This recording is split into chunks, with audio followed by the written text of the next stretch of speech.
And with that, we should be live, assuming that nothing broke. The hammer is flying around. I don't really know what to do with it. It's out and doing its own thing. We have started on 69 viewers, which I think is a perfect number. If you have a drink with you, take a drink from 69. I have popcorn. Welcome to Hammered Out. I don't have anything. Welcome to Hammered Out. Happy Thursday, all of you crazy people that are out here watching us. Today we have with us Sassy Atheist, Ex-Cult Baby, Navardia, and Unholy Sarah with us all. And why do we have so many people on at once, Sarah? Honestly, so first of all, is there a group email? I didn't get a memo. You're asking me why we have 4 people on. Right. My question to you is, why was this your idea, damn it? I did arrange this entirely, but I'm holding you responsible. Is it because it's on my channel, so I'm responsible? Correct. It is on your channel, therefore you reap the benefits and all the criticisms and everything terrible, even though this was completely my fucking idea. Well, your fault. It's your fault. I'm glad to know it's my fault. Okay, cool. Show's over. We're just gonna. Everybody's done. All right. Thank you very much. Hammered Out. That was really good. I think everyone see ya. Bye. Okay. We've only been planning this for 2 weeks. I mean, that was Well, it would have been planning for 1 week, and then somebody wasn't able to make it last week. I wasn't. Anywho, the reason called out, canceled. So the reason that we actually have 4 guests today instead of 1, like we would normally do, or no guests whenever me and Ocean are just circle jerking each other. The reason that we've done this time is for a couple reasons. Square jerking sometimes. It depends on what kind of dance we're doing. It also depends on how much Ocean's drunk that day and how creative he's feeling. Where's the vodka? But the reason that we actually have so many guests on today is because the thesis of today's episode is essentially the new guard. These are the newer atheist content creators who have stepped in. Also, we have a new person following on Twitch.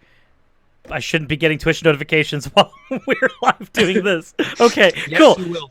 Anywho, he's live on. You're live on Twitch though too. I'm not live on Twitch right now. You're not live on Twitch. No, I'm laser focusing us on YouTube. Okay. Except I'm also on Facebook as well, so maybe I'm lying a bit, but it's okay. Don't worry. He's a liar. Cyrus is a liar. There we go. Is a liar. But because the thesis of today's episode is the new slew of atheist content creators, or atheist and skeptic content creators, rather, who are coming in to produce content now, instead of bringing in one person to say, hey, maybe you can represent these newer creators, instead we just grabbed a bunch of the creators to all represent themselves. And one of these creators I've actually met in real life, and that was Ex-Cult Baby. We met at the Faithless Forum. I met her as well, so yeah. I met both of you. It was great. You guys are great. Yay! So I guess let's start with that a little bit. What brought you to? Because your channel was like fledgling starting when you went there, and then all of a sudden you blew up like right after Faithless Forum. And you were on non sequitur. I have no idea how that feels. By the way, that's exactly what happened with my channel. It was actually very encouraging to hear that was how you blew up, because I was like, oh shit, that's happening to me right now. And you're sitting took around off a little bit more after Faithless Forum as well. Yeah, it's awkward how that works, networking and stuff. Mm-hmm. So go to Faithless Forum, because even if you're a pagan, it winds up going fairly well. But so tell us a little bit about like the experience at Faithless Forum and like how that and then we'll do a clockwise. Right. Exactly. Tick, tick, tick, tick, tick. As far as my experience with Faithless Forum, are we talking specifically about just how the whole event was, or are we talking about how it affected my channel specifically? Yeah, how it affected your channel mostly, and like, because there was a lot of network building that happened there. Yes. Go ahead. The funny thing is, I totally didn't intend to network build, because I intended to just go there and be a spectator like anybody else, And and then you were recognized by Shannon Q. And then I was recognized by Shannon Q immediately upon arriving, and I was like, where the hell am I? Like, people don't call me by my username. What the hell is this? And it was, and people were encouraging me to talk about my channel, which it wasn't like I was embarrassed by it, but I also never was like, I don't really go about my day being like, oh yeah, I have an atheist skeptic YouTube channel. You should watch it. But now people are coming up to me and being like, you have an atheist skeptic YouTube channel? What is it? Let me watch it. And I'm like, okay, I guess. So it kind of got me out of my shell a little bit as far as kind of trying to put myself out there and network, and it was great. And a lot of people were really encouraging. Drew from Genetically Modified Skeptic, he basically like continually told me at every opportunity that I had great content and that he wanted to see me grow. And then he was messaging me and was like, hey, you should talk to Telltale about getting on his channel because he's also an Extra Hose witness. And I was like, okay, I'll do that. And then he, like 2 minutes later, he's like, so I already talked to him for you, and you should message him. In attempting to learn how to network, somebody did the networking for you. You managed successfully to have Genetically Modified Skeptic be your agent. Yeah, pretty much. I did not ask him to, but maybe there was a part of him that was like, I feel like you're going to be afraid to talk to Telltale if I leave it up to you, so I'm just going to do it for you. So, and then he gave me the link to his Facebook and was like, here, talk to him. And I was like, okay. And I was like, hey, I met you at Faithless Forum. And he was like, yeah, come on my podcast sometime. And that was kind of how it started as far as really getting more involved with other YouTubers. But it was really good for my channel. It was pretty much like, and then it kind of started blowing up, and I wouldn't say that it's blown up because I'm still not at 1,000 subscribers or anything, but it definitely. Go subscribe to X-Cult Baby. She needs to get at 1,000. Everyone's links are in the description if they do not have at least. If there are 98 people watching, and there are 98 people that are not currently subscribed to anybody in this group, and I don't see a growth of 98 subscribers on Social Blade for everyone, I'm going to have some concerns. Right. We're gonna have a conversation with our audience and be like, all right. Wait, sorry. You do it. Actively threatening your audience. Ocean's gonna give a stern warning. Listen, Cirrus's audience. So ultimately, Faithless Forum for you was a very positive experience, and you managed to get more out of it than you originally thought. You thought you were going to go there just to watch and support creators, and then you ended up getting supported yourself. Which is correct. Which is very much what happened to me as well, because when I went to Faithless Forum, I had 300 subscribers. I had just done a collaboration with Zod that shot me from 100 to 300, and then Telltale gave me a shout-out. Ironically, Telltale was the immediate help directly afterwards in both of our cases.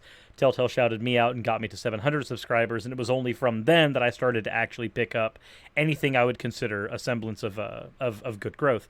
So I don't just empathize with your experience, I've lived that experience. That was my experience last year.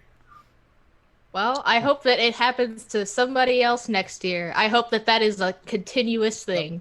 And speaking of somebody else, I think that means we need to move to our next on the clock. That would be Unholy Sarah, who recently did a pro-choice video that was actually really good as well, that had a pretty much an amalgamation of a bunch of the different pro-choice arguments all into one concise 13-minute video, and I actually really enjoyed that. If you guys have not seen it yet, please go check it out. That said, that's really cool. That said, Sarah, how are you doing today? It's ambitious too, especially in 13. I'm nervous. I can tell. It would be hard to catch me not being nervous. Honestly, friends here. Sarah and I are friends now after we've worked together, and I will tell you, she is one of the most anxious people that I know, and I love her. Aw. I was nervous to talk to you the first time, X-Cult Baby. Mm-hmm. Somebody else had to talk me up to be able to have the courage to talk to you to do the sex ed collab. Mm-hmm. That was important. That was great. You guys did a really good job on that. Thank you. And I still 100% credit Sarah with that, even though I helped, because it was her idea and she headed off the project. So, yeah, I'm not taking credit for that. I think I was lurking on your channel when you and Mara were talking about chick tracks and all those. Where did you find all those? What in the world? Well, my boyfriend brought home one from that apparently he found in the bathroom at work. That's a good. All right. When I think evangelism, I think bathrooms. Got it. Well, actually, so that's not an uncommon thing. When I was working at Aldi, one of the things that we had to do constantly was check the bathrooms to make sure that nobody had left a freaking chick tract in there. Like, Oh my God. the bathroom That was a thing. That was a Like, thing. for chick tracks. Yeah, there's just set right next to the toilet, just like, hey, go ahead and read this. Go ahead, first few pages, look at the artwork. That's really nice. Next page, oh, that guy's actually burning to death. How interesting. This is a wonderful thing to read while I poop. Like, am I reading evangelism or The Crow? I'm not quite sure which one is going on here. So, that was a fucking hilarious video you guys did. That was I watched really that while fun to do. I watched that while I had the opening shift at work, so I was just the only one there, and I had YouTube on, and it got me through my day. Oh, well, that's good to know. Glad to help you get through the day. It was fun. I'm hoping that we don't have another person whose lived experiences and mine are almost identical when it comes to certain things. Evangelizing from the public poop holes. Evangelizing from the bathroom. Well, I haven't been to Faithless Forum, so not that similar. Fair. Jump Fair. in. You should come Very next time. jealous. I really, really, really want to. I'll actually be mad if you don't. Uh-oh. Just keep But that in That's mind. the I'll baby do on your case. everything I can, but a trip to Texas is a little expensive. And like I said the other day, my boyfriend just lost his job, so I don't know if. Oh You'll yeah, have to go try. support Sarah, Unholy Sarah's GoFundMe. Go support Unholy Sarah's GoFundMe. There's a link in her Twitter. I also retweeted the link, and Let's drop the link in the if you can in the chat. send the link to me in some way. Whoever happens to have a Hold on thing a for second, the I'm just link, gonna go to. I'll find it. I'll go to the Excellent. Twitters. have it, and then I will go ahead and redistribute that real quick, so that can be taken care of. I see Sarah visibly cringing at the thought of this. I know, that's just why hear- I shouted it out, because I knew she wasn't gonna. Like I said, Yeah. she's one of the most anxious people I know.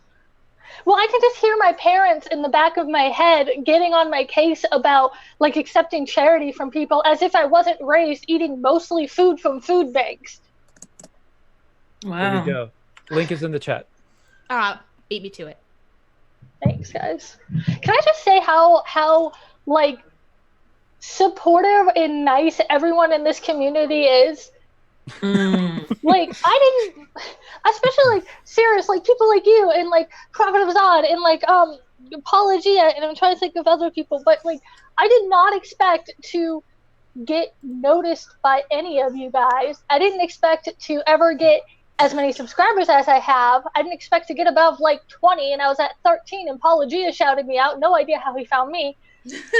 He probably found you the same way that most. I'll go ahead and let you know a little secret. We have a secret weapon, and that secret weapon allows us to find smaller content creators very quickly, and her name is Shannon Q. It's also called boredom. There's a lot of people in this scene that like, we're very bored sometimes, and we find all these other. Oh, look, there they are, and yeah, it becomes everybody else finds out pretty quickly.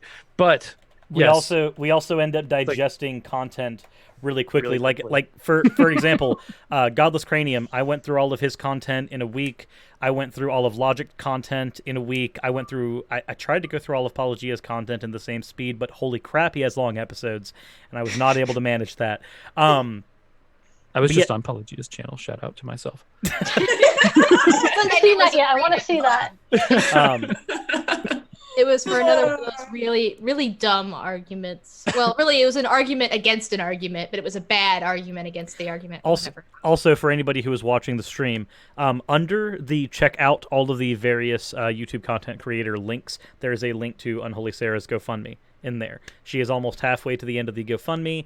If you guys can manage to get that above the 250 margin, then I will gladly smack myself multiple times in the head with my hammer live on screen. Not like you people have not seen that at least 5 times already, but I will willingly do it again. Oh gosh. Can I do that? Can you do that while I laugh at you? Yes.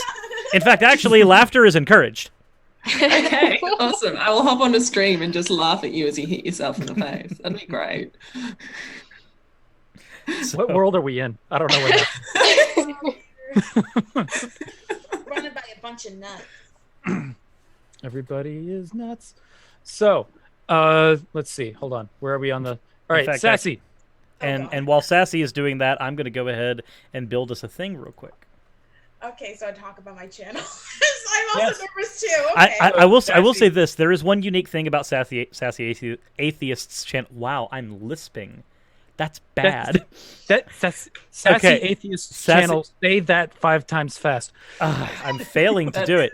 The one unique thing about her channel is that while almost everybody else here seems to have the produced content style of video, Sassy Atheist seems to have the more vlogger style of video. So she is actually unique in that regard amongst the content creators that are here. So also, the thing that as like, you know, Sassy, when I saw Sassy like when you were starting out and talking to people in like Neil's chat about like where you were going to go and what kind of thing you're going to do.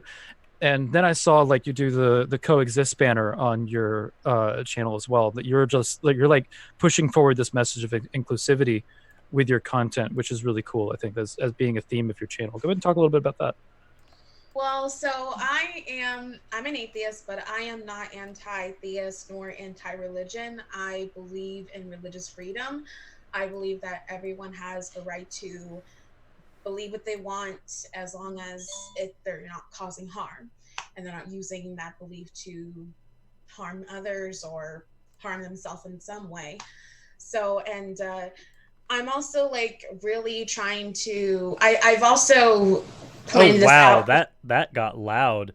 What? There was a sudden volume change. I don't know why. Keep going. You're good. Lord. Okay. So one of the things that I have been doing, and I'm probably going to continue doing, is pointing out a lot of things that is happening within the atheist community that I've seen and I've witnessed that isn't the best thing, especially when interacting with religious people. I've encountered some atheists that are very hardcore anti-theist and anti-religion. They just want religion to be wiped away completely. The people who think that they're the next Christopher Hitchens with none of the nuance of Christopher Hitchens. One of them comes to mind. And so I necessarily, I don't agree with that. I mean, because I'm going to possibly get a little flack for this, but I think it's kind of hypocritical if someone wants to, if an atheist or some kind of a non-religious person wants to get rid of religion completely, because on the other hand, you're fighting against religious people or Christians that are, a lot of them that are forcing their beliefs onto others and want others to believe what they want and to live according to how they think everyone should live. But and they think that's wrong, but at the same time you want to get rid of all religious beliefs and to stop people from believing what they want, and in the process wanting them to live and to believe how you doing the same kind of evangelism, right? Like it winds up with the same problem, right? Yeah, and I've seen that a lot, and I don't necessarily like it. It does more harm than good, and to like in reality, religion will possibly always be around, or some kind of belief will always be around until humanity dies out. That's just like the reality. And to want to get rid of it just because you don't agree with it, that's really ignorant and not accepting. So you and I have like a very similar perspective, and I think we've talked about this a little as well, that I have a perspective that I've like, and Suris and I have talked about this as well, that there's a lot of things that religion can do that is very harmful. Yeah. And I see that as something that is not necessarily the problem with like necessarily God belief, but is a problem with like how people express it. And the same thing can be done with like politics or something like that. Exactly. So like some of my videos have been like, here is what the problem is when people are like trying to use their beliefs and then force them on other people, or like basically use their beliefs in order to oppress people. That's where I start to draw a line. Or when their beliefs are impeding their own lives in a way that is abusive to themselves, that's where I started to see, well, maybe you should start rethinking what you're believing at that point.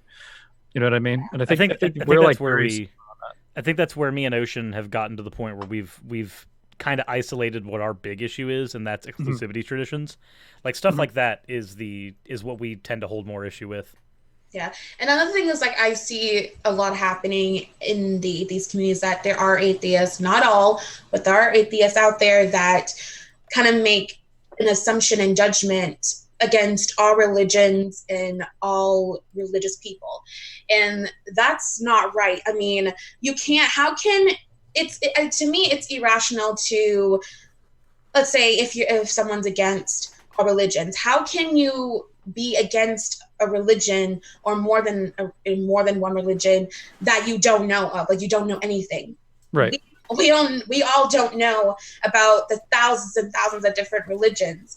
And it's really irrational to kind of make a judgment on every single different religion or belief system. And also, like, even when there are a lot of bad, obviously a lot of bad Christians and a lot of bad Muslims, and there's always going to be some bad person or more in each different religion. But that does not mean you should make a judgment on every single person in that belief. Like for every organization that is basically just a family Baptist organization that's not going to do any harm, there's also an NIFB, and trying to say that I hate the NIFB, therefore I hate this other benign organization, when that benign organization could be an ally against the harmful one. You don't see that as terribly productive. Yeah. And, it's just one of the reasons why Cyrus and I started reaching out to Christians during the NIFB thing. And so we had a conversation with a couple of Christian creators. They wound up making content against the NIFB. We're going to have to do another thing for them as well soon, because it turns out that my girlfriend and channel artist, Gaelic Knox, is going to have to be dealing with Anderson personally. Whoa. He got banned from going to Australia, so now he's going to target New Zealand. New Zealand, yeah. That's what I heard. And Navardia will have things to say about that when we get to it. But no, I wanted, before we move on, I wanted to give a Paulogia has said several times, I've seen him bring this point up pretty often, that when he became an atheist, his IQ didn't go up. Like, he was the same person. So that's something that a lot of that's something that he has to say to atheists a lot. That's the thing Matt Dillahunty has to say to him a lot as well, is that his IQ never went up when he became an atheist. Although there is one thing that I wanted to point out, just to interject, that's slightly off topic.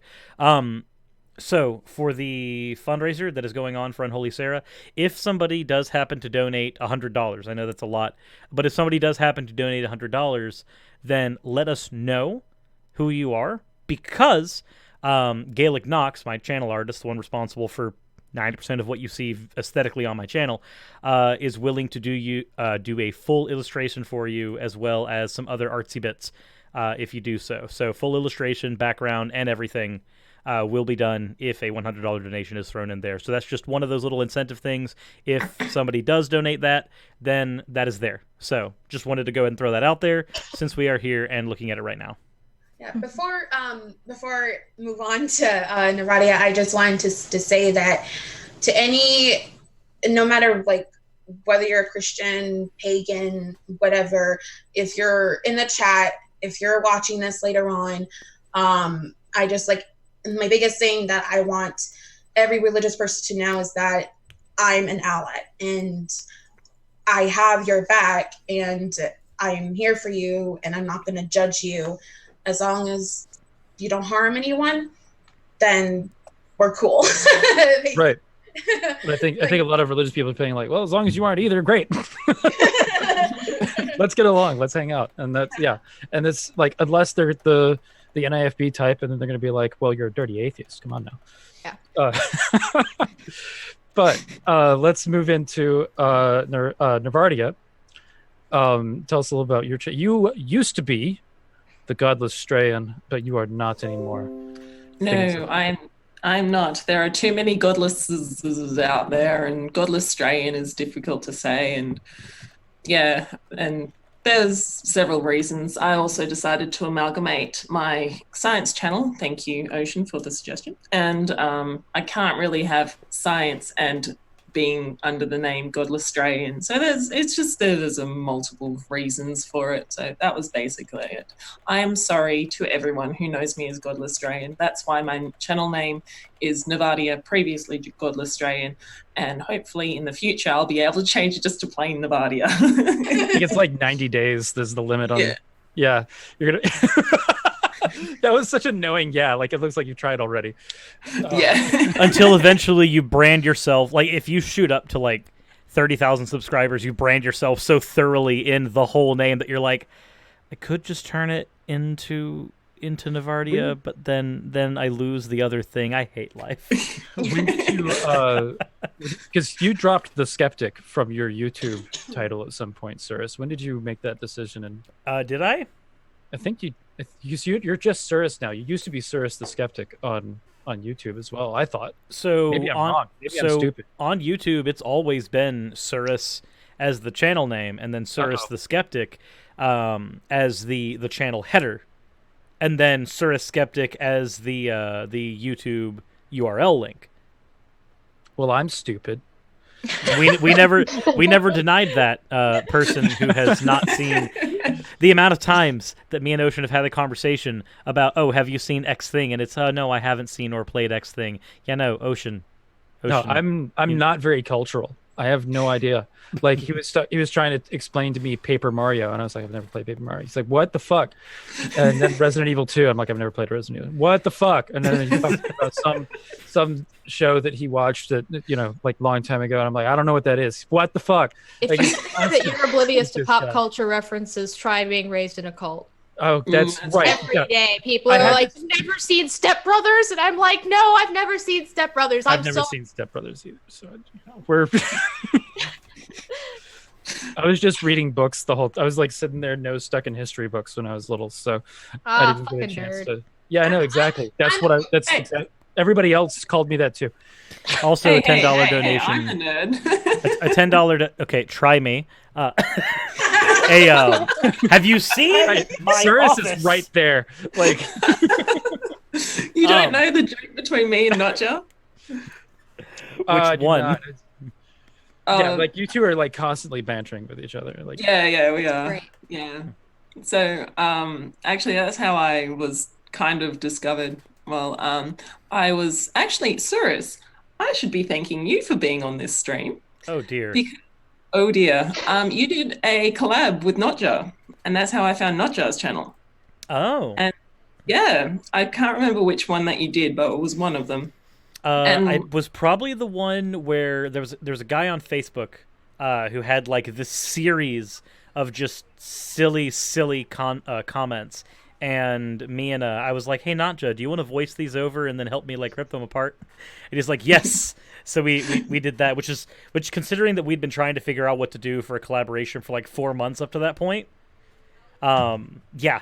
And then he's made one other appearance in a video outside of like live streams. That was when I did my recap of like all of the events that led up to my channel at that point in the year. And then I forgot to mention him throughout there. So in editing, I just like threw his avatar in post and had his avatar berating me in post. Well, what was happening was at the time I had not been able to find a single Australian atheist channel at all. Couldn't find one at all. And this was after the Christchurch shooting where all, like 50 people died when the guy went into the mosque. Yeah. And that guy was Aussie. And I was just really upset to think that, maybe the international view of Australia is that we're right-wing, crazy, second version of other countries. Especially with that politician that started talking afterwards, the guy that got an egg thrown at him. Yeah, we're just really scared of the animals that you guys have there. That includes the humans. You should be. I get eaten by my snake on a fairly regular basis. Your snake is adorable, though. Like he is. Yes. Oh. Go ahead. Don't. That's why I'm never going to Australia. You guys, Your creek is there. I ain't going nowhere near you. He's like my pet dog. I love him as much as someone would love a dog. So, you know. When I was little, I didn't used to be scared of snakes until my brother pulled this very cruel trick on me when we went to, it was a very fun place, as a lot of animals, and I didn't see that this woman had a really long boa, and it's like my brother's like, oh, I got a surprise for you. Close your eyes. I was little, so I bought into it. Okay, open your eyes. Right in my face. Oh no! Tongue touched my nose. No, I do. Booked it. I do have a question. So in the chat, it seems like people are requesting to see your danger noodle, Navardia. I'm actually not at home, so that's going to be a bit difficult. Oh, okay. Follow her on Twitter. She posts pictures and videos on Twitter. Yes, I got introduced to Nervardia's danger noodle. You've never heard of a snake called the danger noodle? I've never heard that before.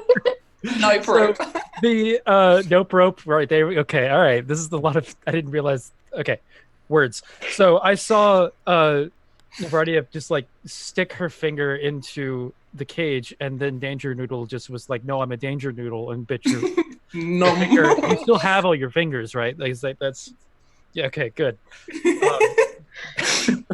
But yeah, so you wanted to find other Australian atheist creators. Yeah, I couldn't find one, and as soon as I heard Notja's voice, I was like, that sounds like an Australian accent. And then obviously I followed through the links, and I was like, holy crap, he's from down under, an imaginary friend. So if you ever hear an Australian refer to themselves as being imaginary, the flat earthers don't think Australia exists. I have long argued that I don't think that Australia exists. So it is strange, like meeting and talking to you. I think that everybody that's from Australia is actually either from New Zealand or South Africa. So no, we're actually in a different dimension. And what I'm currently doing is like opening a wormhole. I'm currently destroying a star at the moment, trying to. I'm currently imagining that this is like the Warcraft universe, and you're just like, orcs don't exist, and an orc just pops out of the dark portal. Yeah, pretty much. Yeah, so anyway, I contacted Notja. We did that first Ken Ham video debunk, which was actually quite a lot of fun, and he introduced me to everyone. And then all of a sudden I did a stupid Twitter thing. Somebody suggested that we should redo YMCA as Tommy McMurtry may like to fuck pumpkins at the end. So I kind of did this stupid he may like produce. Tommy McMurtry may like to fuck pumpkins at the NFIB. Anyway, Paulodia saw it, tweeted it, tweeted everything, and he also linked my response to Anderson, where I basically say, fuck you. And then Jimmy, as in Mr. Atheist, shared it. And then, for about 3 or 4 days, I'm like, what the hell is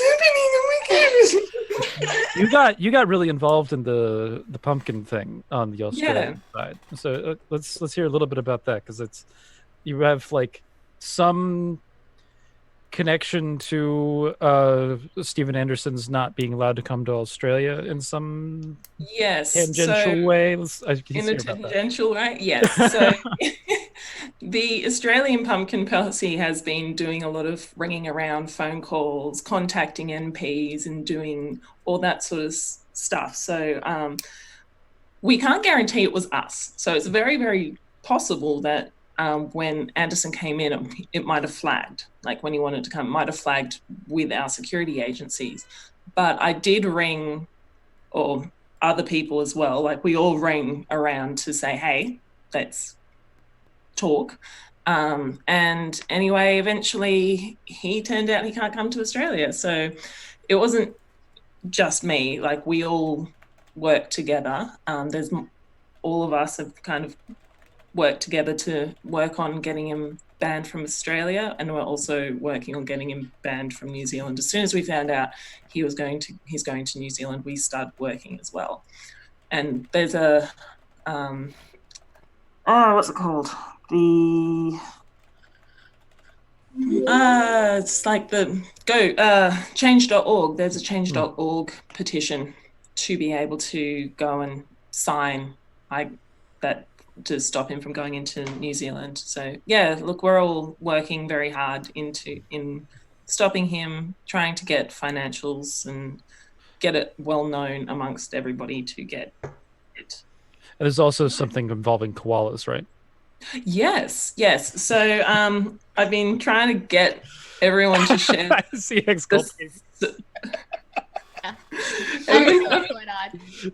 was hoping to try and get a lot of people to share this video around because, you know, we're all excited and happy. But in Australia, you've got koalas. It's really awful. Chlamydia is a problem with koalas in Australia. What they think is somebody who was infected peed against a tree and one of the males rubbed up and got infected with chlamydia, and then there's this, it's awful. But at our final tagline, we kind of did, the whole Punk and McMurtry thing, and we were saying I'm not saying, but that Stephen Anderson were going to spread chlamydia amongst the koalas. I'm just saying that it's safer. He's not coming here. We're going to drop that video in the chat. Yes, please do. And share it around. Let's try and get him safe. Let's make sure we can save the Australian and now the New Zealand wildlife from having chlamydia spread amongst the wildlife. But I'm not saying that he's going to do it. I'm just going to say it's safer for the wildlife if he doesn't go to New Zealand. So we do have the Australia for the win video, right? Yeah. Okay. So we do have a couple super chats to get through while Ocean does that. The first one is from Cassandra Pentagast, and that is a $2 one with no context, because no context is ever needed. And then, of course, we have one from Wilfred saying Australia isn't real. How dare you tell us all the truth? Because it isn't. You've met Wilfred, right, Navardi? He lives like down the road from me. Answers. I'm not entirely sure I've met them. Send me a tweet or something. He's Wolf in my server. It's one of the. Oh, Wolf. Oh, yes. Yeah. So he's he got embedded into the flat Earth community a little hard one time. Yes, I remember that on your stream. As a troll, he just was like, I think I'm going to explore this, and then wound up sending messages to like Jim Carrey's agent to talk about how he would like to interview him for the flat Earth thing, and almost got a yes out of it. And that was when he realized, it's like, I am in too deep on this shit. I need to get out. I'm just going to say, I'm going to go ahead and say right now what I said during that conversation. And that was that I view Pose as bad as True Blue Believers. And you know what? If it weren't for Wolf, I would not have a perfect working example of why that's the case. Exactly what the fucking problem is. So, it's just jokes, guys. It's just satire. This stuff gets under my skin. So, I guess we can now open up the room and be like, now everybody knows everybody. I'm gonna throw a hammer around, but I guess there's like a difference between you guys and like a lot of the atheist community that's been around for a lot, that as far as like my experience and as far as like at least a lot of polytheists experiencing, you guys are more friendly with polytheists than a lot of the rest of the atheist community has been in the past. It seems like that there's like a really interesting tolerance coming from you guys that hasn't been present, especially in like the 2006 kind of like feminist hating version of atheist that popped up. So there's definitely some distinctions there. I want to toss it into to you guys to talk about like what your aims are and why that distinguishing thing is happening. My personal opinion is, and it's very similar to Sassy's, is if you're not hurting anyone, then why make it a problem? Like, for example, gay homosexual, like the LGBTQIA or the GRSM community, they're not hurting anyone. So why hate? And I'm very, it's just like, you're human. You're human first and foremost. And if you're like, that's just because you're human, you are alive, you deserve that respect and you deserve that dignity. If you're a dick, then I'll start hating you. Right. But if you're not a dick, yeah. Ocean. Okay, you know what? I see what Ocean just put into the chat. And I just remember, Ocean, I have a lot of power right now. Take a look at this. Just take a look at the stream, Ocean, and see what's missing. Oh no. Don't do it. What is happening? That's so rude. Oh, I can't. I'm not even Chris, online somebody anymore. said that the fundraiser page is not up to date. You should refresh it. I have been refreshing it every 5 seconds. I know what should be there, but it's not showing on my end. Can I ask what it is? What's going on? It's yep, there it is. Okay, so the fundraiser had a goal of $250. Sarah, your fundraiser is now at $350. What? Awesome! Thank you guys. Yay! And now we're gonna watch Sarah cry on air now. No, I can keep myself together. Here we go. I can't Boom. start crying because if I start crying, I won't stop crying. Out of curiosity, has there been a person who's donated $100? I believe I know exactly who did that. I'm 100%. Actually, you know what, Aleakai, if that was you in the chat, because I'm fairly certain that was you, let me know. It's another dirty pagan. I'm almost 100% certain that was Aleakai. Yeah. So, yay, Sarah. Bionic Dance. The funds are for me. She says me and one other person. Okay, so I can't see who donated what because it's not working on my end. So she did. She donated 130. So that means that Emmett Gaelic Knox can definitely get together with them and figure out what they are doing. Also, Bionic Dance asked in the chat, what are the donations for? The donations are for Unholy Sarah, her boyfriend. They collectively have their income for their house, but her boyfriend lost his job suddenly through no fault of his own. So they are currently in a situation where they are down one paycheck and need to be able to eat and consume food. So in order to allow a fellow atheist to continue to be able to consume baby flesh at the rate they require to stay alive, Correct. then... Correct. The funds are there. Flesh. The funds are there to make sure that will be a thing that they can do. Absolutely. And Jack and Quill was the other one. Jack and Quill donated 100. I'm just gonna say I knew this was gonna happen because this is that kind of community. I told her right away. She texted me. She was like, "I'm so stressed out about this. I'm scared." And I was like, "Listen, make your GoFundMe. I will cover what else doesn't get covered by the fundraiser because." That was an offer that I was making, being like, it won't be more than $100. It won't be. Because this community is going to stick it out for her. So, Thank you guys. Now my pets are going to get to eat. Yep, there you go. So, hey, that was, we managed that in all of, 46 minutes? So, yeah, there you go. And the fundraiser wasn't even up for that amount of time, so. Yeah, well done. Thank you so much, everyone. That's amazing. Woo! You guys rock. Thank you for feeding my friend. This is a pretty awesome community. I'm actually really happy about that. Like there's been this. It's interesting because when, and I want to say that there's been kind of a shift about the kind of the fellowship in this community almost that when I started watching the atheist community kind of stuff when I was in around 2006 or so, and it was we're talking really like TJ Kirk for a long time, right? Like TJ Kirk, Thunderfoot, Sargon of Akkad, those were the big guys at that point in time, and it was like basically a lot of debate me bro, kind of attacking people kind of thing, and there's been like an evolution over the past 3 or 4 years that it's a much more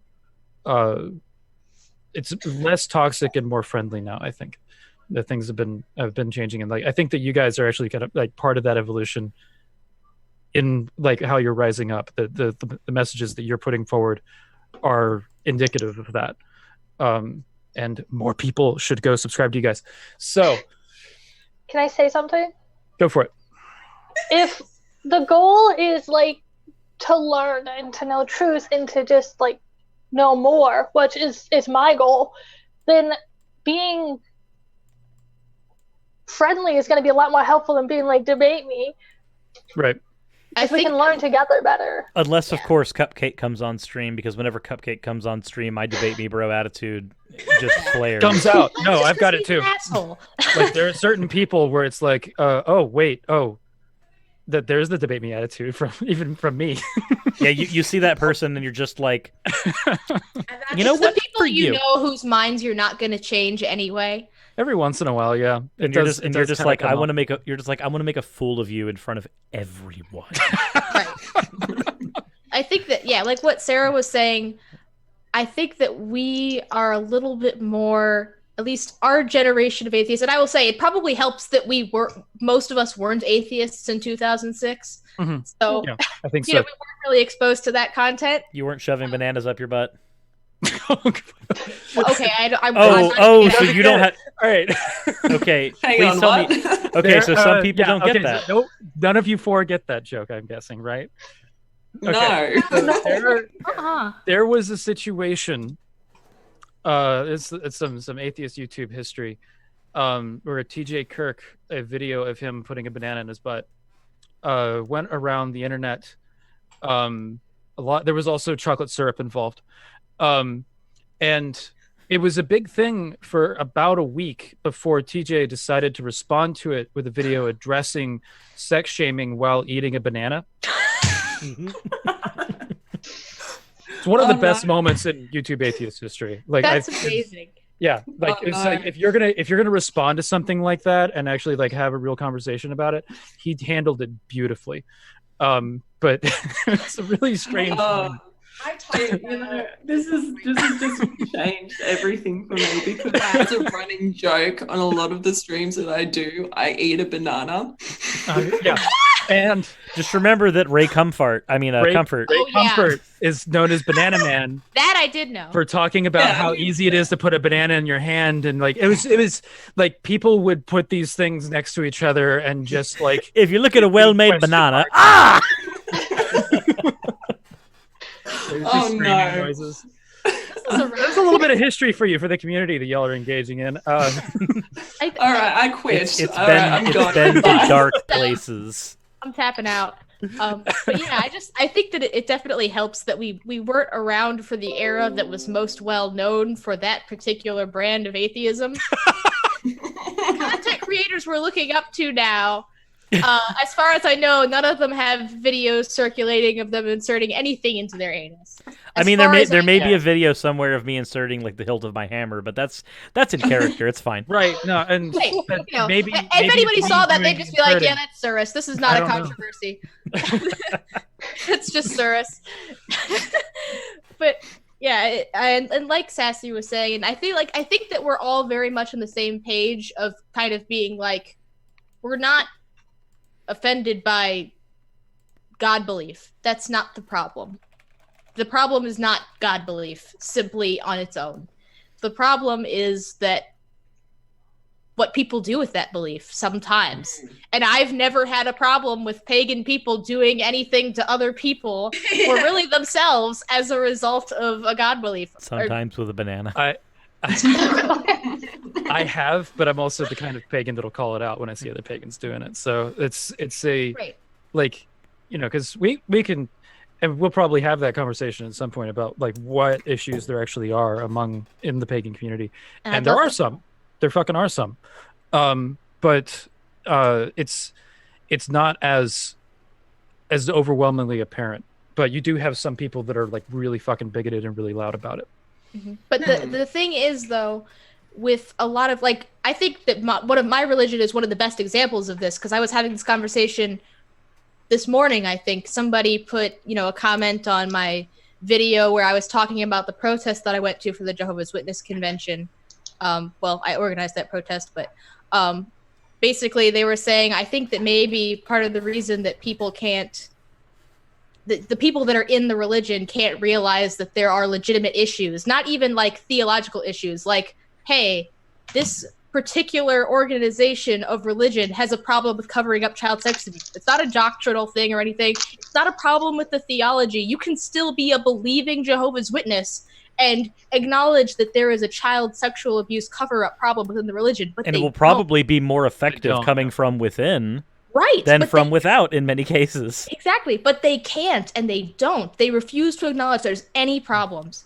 And they cannot. They think that everything is, all inspired and perfect, and there can't be anything wrong. So they just refuse to acknowledge that kind of thing. And if you have a community where you can actually be introspective and be like, maybe we have problems, like, good.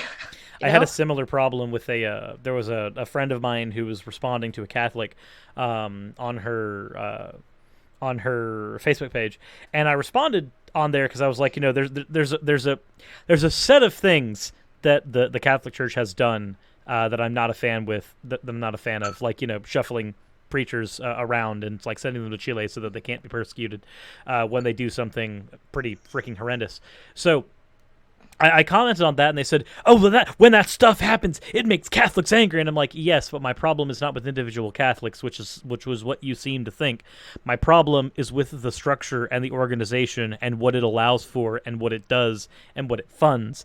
And when you tithe, you are supporting that organization and that structure and what it does. It's the same reason why if I'm out and about, and there's an option between a Chick-fil-A and anywhere else is the option, because right now they have a rotating donation fund. Right now, this year's donation is going towards a homeless shelter-y type thing that has a history of not being terribly kind to LGBTQ individuals. So I try everything in my power to not give them any freaking money, because it's like the tithing thing. You can choose whether or not to tithe. It's what the organization does with the money that's the problem. When you support them, that's the issue. The issue is not and has not been, are you a Catholic?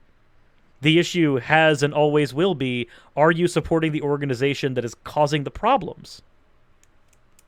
Absolutely, yeah. And I think that there are a lot more atheists now who can recognize those major differences, and I feel like a lot of us are just, and this is going to sound like humble bragging, we're not arrogant enough to think that, like you were saying before about like, oh, I didn't get smarter for becoming an atheist. I don't look down on people who have God beliefs. I don't think that I'm smarter than them or that I'm just more logical than them or whatever. And I might be, but that's really not relevant. It's not something that I think of myself as being. And I think that I can speak for all of us in saying that we all have theist friends and family who we interact with normally. Yeah, we can interact with them normally without it always being an issue. It doesn't come up. Yeah, because Sarah, you your sister actually filmed herself yelling at a mountain, and she's for one of my videos. Mm-hmm. Wait, and tell she us knew what about it was that. for and everything. Yeah, that was a great video. You know that whole thing, if you have a mustard seed of faith, then you can move a mountain or whatever? Right. I was telling a story about when I was in high school, and the kids in the Christian after school club told me that, and I literally tried it. But at the beginning of it, I made some joke about, let's see if it'll work, but we need a Christian to try it because it won't work if I don't have any faith. And so my sister, who lives in Colorado Springs, filmed herself on her balcony yelling at the mountain. It's pretty bad quality because it's on her phone, but it was still very nice of her to do, knowing full well it was going on something that was going to be kind of criticizing an aspect of her religion. Bionic Dance has some faith in bulldozers, though, for moving mountains. That works. I need a very large number of bulldozers, she says. Well, you would. It's not. She's not wrong. It's not incorrect. One of the things that I have, it's slightly off topic, but one of the things that I've noticed a lot within the atheist community, and it kind of really ticks me off, is that there are a good amount of atheists that when they're talking about when they're addressing a specific group of religious people or religion, they tend, when talking about it, they tend to just say, oh, religious people, blah, blah, blah, or religion, blah, blah, blah. And by doing that, you're kind of grouping. No treats Scotsman. Yeah, and that's, we really have to be careful when we're talking about, if we're not referring to religion in general or religious people in general, we have to really specify, because when we're talking about, like, say, Christians, we can't just say, oh, religious people do this, do that. I've made this mistake. I try to say religious fundamentalists instead of religious people. When I'm doing a video response to somebody, the language that I will usually use is religious people like you. Because whenever you point it that way, you are isolating that it is when people are religious and they have the mindset that the individual I'm dealing with has, as opposed to... That response, that approach is fine. It's like when someone just, in general, just say, oh, religious people are... They talk... Religious people are X. Yeah. Yeah. That's what I don't like. That's what I see a lot. It paints with too broad a brush. Well, I hate to keep on referencing back to Bionic Dance in the chat. However, she does bring up a very compelling argument. Religious people, all religious people, every last one, inhale oxygen. That's too broad a brush, Cyrus. Too broad a brush. I don't know if we could. No, I think that's some generalization, man. You gotta. Yeah. That's that. I don't know. Maybe. Nitrogen as well. I'll have you know, I inhale hydrogen chloride. Well, that's a really bad idea. Because that is breathing. I mean, you can do that. Hydrochloric acid. No, because that's hydrochloric acid, man. But All right, putting a hammer on this stream. No. I just knocked over like 90% of the things I'm going to ask. Damn it, Ocean, why? Now, also, Bionic Dance asks why I hate to keep referencing back to Bionic Dance. The reason I do is because currently, Kate, you are not one of the guests on the stream. But you keep on saying things that are so pertinent that I'm like, yeah, know that. Oh.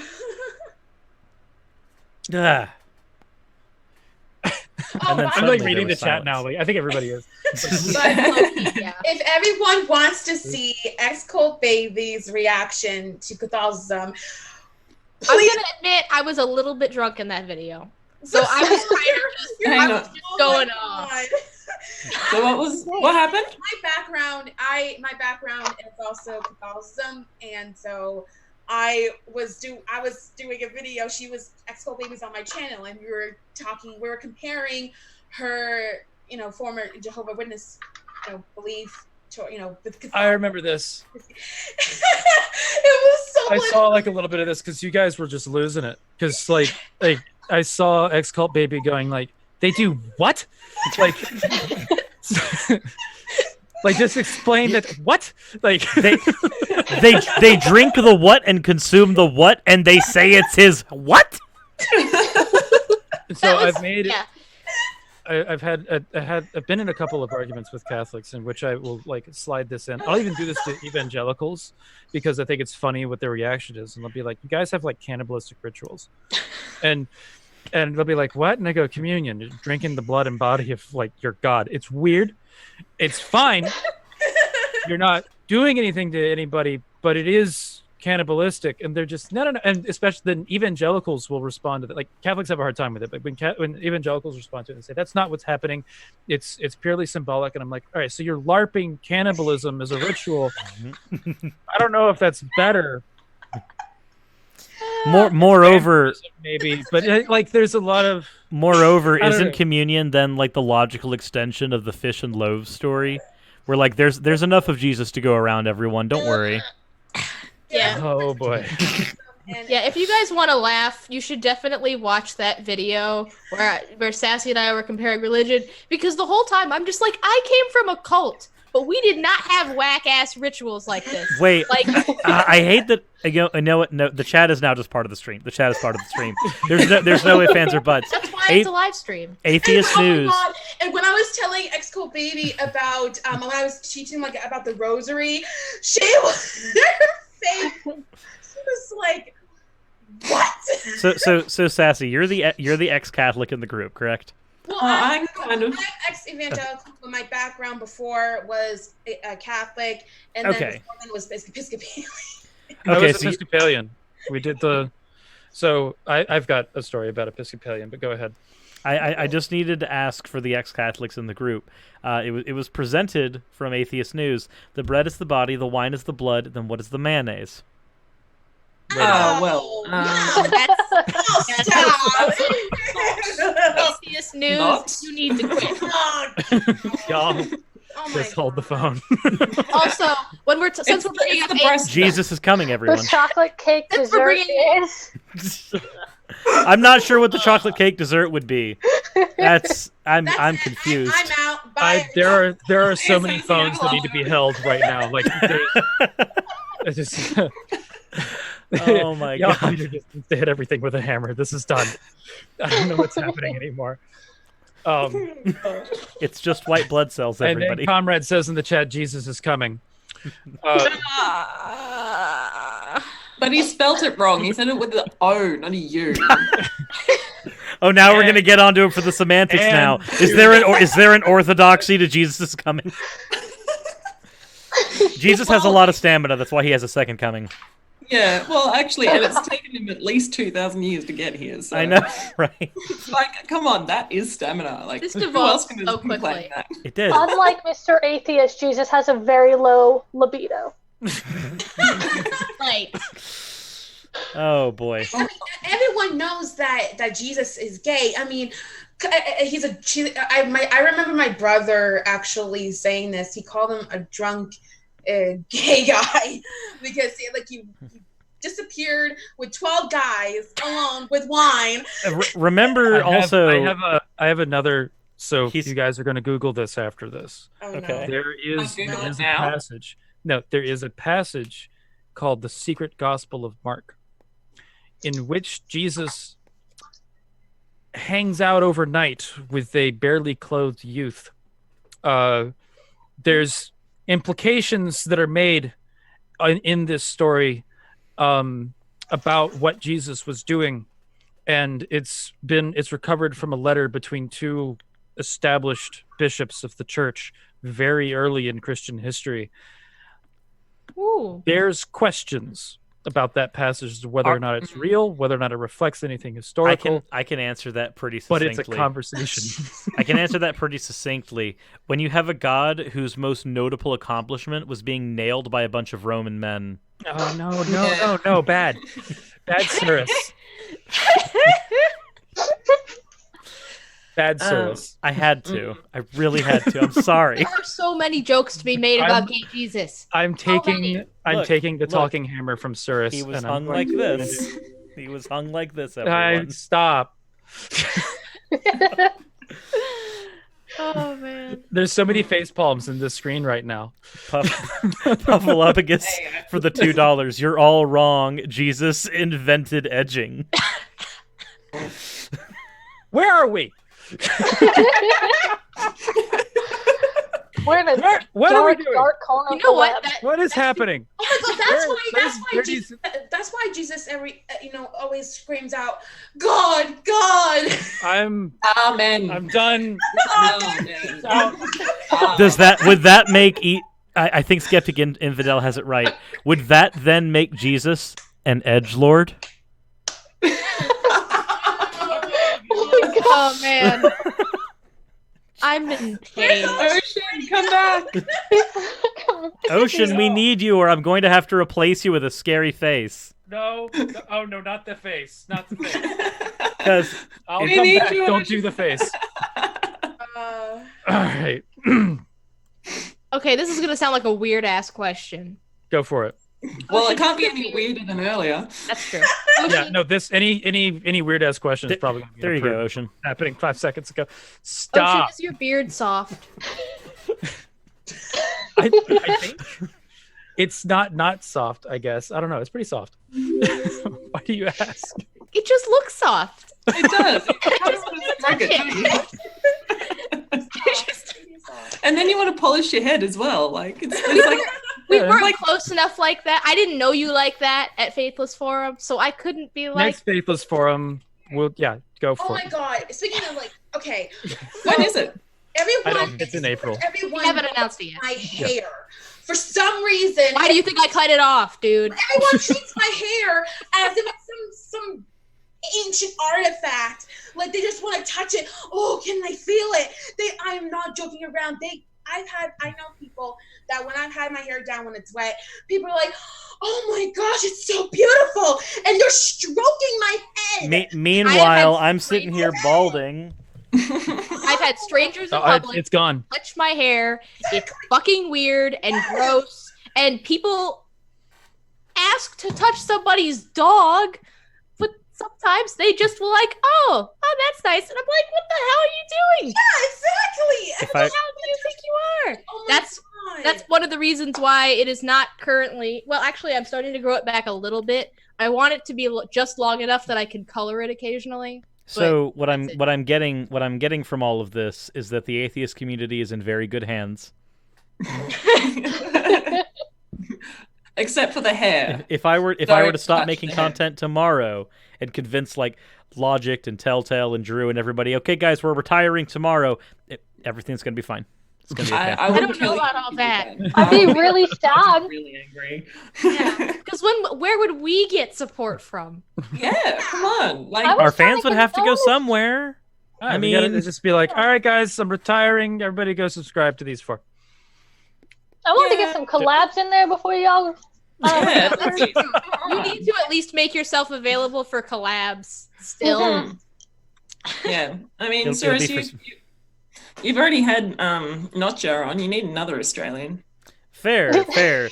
And there's a part of me that recognizes that I desperately would love it to be for a Flat Earth episode. There's another part of me that realizes that I can't stand tackling Flat Earth because it's so boring. Yeah, I don't think that I'm ever going to be able to cover Flat Earth on my channel. I literally will just watch Godless Engineer's channel all day and binge watch it, and I will just be like, that's great. I will never cover that topic. It makes me so fucking angry. Like, watching those videos makes me fucking angry, but I could not do it. Earth is Well, flat, I'm guys. majoring in chemistry, mate. So if you want to talk about, someone trying to disprove, the chemistry theories and things like that, hit me up because I'm sure there's someone out there who. There's a creationist that I'm aware of that I'm gonna toss his name in your direction after the stream, who's a PhD in nuclear chemistry What? and has written several textbooks. I No. have another one that I went over as well recently. The face that Mara's making right now. There's a couple. It's horrible. So there's Dr. Jonathan Safardi, who is a Safari. yes, Safardi. So farty. Yes, he is he has a PhD and he's actually published papers in Nature. Like, this man has credentials. He's currently working at CMI now. He no longer publishes in Nature. He only writes apologetics literature. Cool. I love Go when they figure. get a degree just so that they can say, see, I have a degree and I'm a creationist, even though those things have nothing to do with each other. I don't we think go. that was the case with this person. That was the case with Georgia, of Ken Ham's fame. That's what Georgia did, but I don't think that's what this person did. I think that the same thing happened with them that kind of happened to Hugh Ross, where like the apologetics literature ended up being more profitable. So they just ended up doing that. At least for Hugh Ross, he's pro-science and not freaking anti-science. So at least there's that. But with this other person, they're pro-science. One of the things that I believed in when I was a Christian was that, yeah, you can be Christian and believe in science as long as science doesn't contradict what the Bible says. The Jehovah's Witnesses basically teach that it's like a low-key conspiracy. Like, they're not too hardcore about that. They don't go around saying that all atheists want to live in their sin or anything like that. But they do kind of low-key say, like, well, it's evolution is a religion. and you know, Yep. what you want. I'm not going to say that Another- atheist. So I'm not going to say atheist. hold the phone for a second. Sure. Maro, I've sent you a DM on Twitter that is a link to this particular person's. You're gonna have to help me with this, mate. What? You're the one who showed me this. So here's what's happening. Elementary science and history homeschool products. No. Homeschooling textbooks. You have a link now. It's sitting inside of your. For anyone who doesn't know, yes. I'm currently doing a science degree at university. Mhm. Okay, letting everyone know that's Then why. maybe the you should make your expressions are happening. thesis a debunk. So, this guy is not only a PhD in nuclear chemistry and a creationist, but has devoted his time to making homeschooling textbooks so that you can teach your children from a PhD in nuclear chemistry who believes in God in the same way that you do. So, My mother used those homeschool textbooks, so that hurts me personally and deeply. right. Yes, So- well, it hurts me very deeply as well. So there you go. And they sell pretty well too. Let's see. Yeah, here's a successful business over here.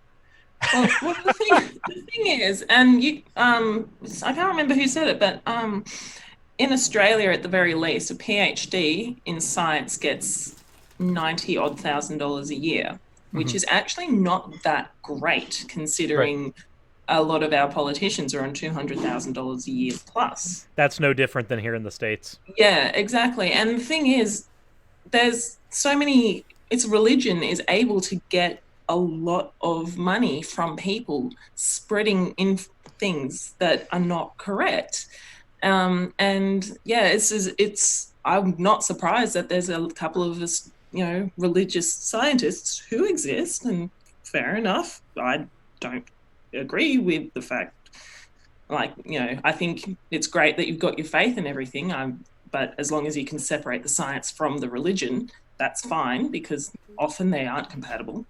But when you use your science to become to support your religion when it's clearly not compatible, you get more money than being a scientist, and that's not okay. That is not okay. Absolutely not okay. I've just sent you a book that you can get on Amazon for $59. There's a paperback edition that's $16, and the title of it is "Discovering Design with Chemistry." No. You really just want to torture her. No. Really, you're torturing all of us just by telling us that book. No. I don't know if you saw my video today, but I just got done torturing her. Ocean, you deserve every bit of what has just happened to you on the stream. What has just happened? What? I don't even Your know. cross to bear. Why? I used to Biology. believe, when I was a Christian, I believed that dinosaurs lived with humans. Oh. I'm gonna ride a velociraptor. Oh. Well, we ride kangaroos, so that's fine. I can't see what you're referencing in the chat. You can't see what you can't see what I did. No, I didn't see. Just what you did. okay. It's not in the chat. It's Oh, on the stream itself. oh, I Do it. can't see. Click, the Oh, screen. that's click ugly. on the video. Oh, what have I done? That's really bad. I just clicked on a Skylar. I'm sorry, Ocean. You have a very sunny disposition. Do I have a sunny disposition? That's Oh, really am I the just- face? Oh no, I'm the sun. Oh no, here we go. Ocarina of what's Time has proven to be a wonderful harvesting place for nightmare fuel. And that's Navi dancing around my face. Okay. That's horrible. It's Thank just you. Scary as For fuck. anybody It's not who as bad as wants the face though. for anybody who wants to know where all of this wonderful stuff comes from, please go check Which out we my don't. please go check out my Twitch. Because on there I do video game streaming, and it is in the video game streams that we actually look out for pieces of nightmare fuel that can be used to this effect. So currently over me I have Bootler from Paper Mario, who was harvested last night. But we also have the lovely Shopkeep, who was harvested during an Ocarina of Time live stream. That face is so creepy. Everything about that. real We talk. harvest these things That in thing real is time. scary. That's terrifying. You guys want to hear something really funny, and I bet I will everyone in the chat will probably laugh at me too, and will like be why. So when I was almost becoming Catholic, I had a plan.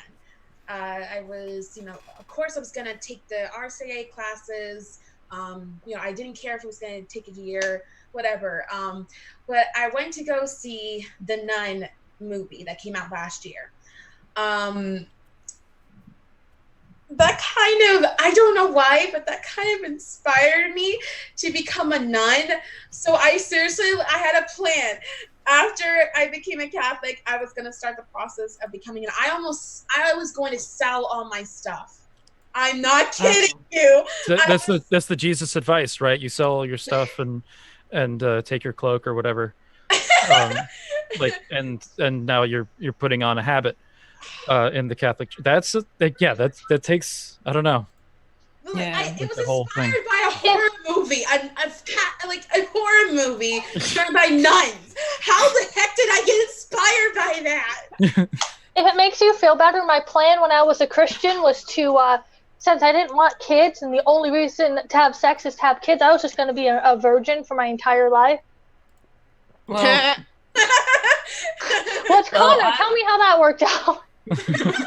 Well, when I wanted to become confirmed in the Catholic Church, because I went to a Catholic school, I decided to start reading the Bible and make sure I knew what I was getting into. I very quickly became not religious after that.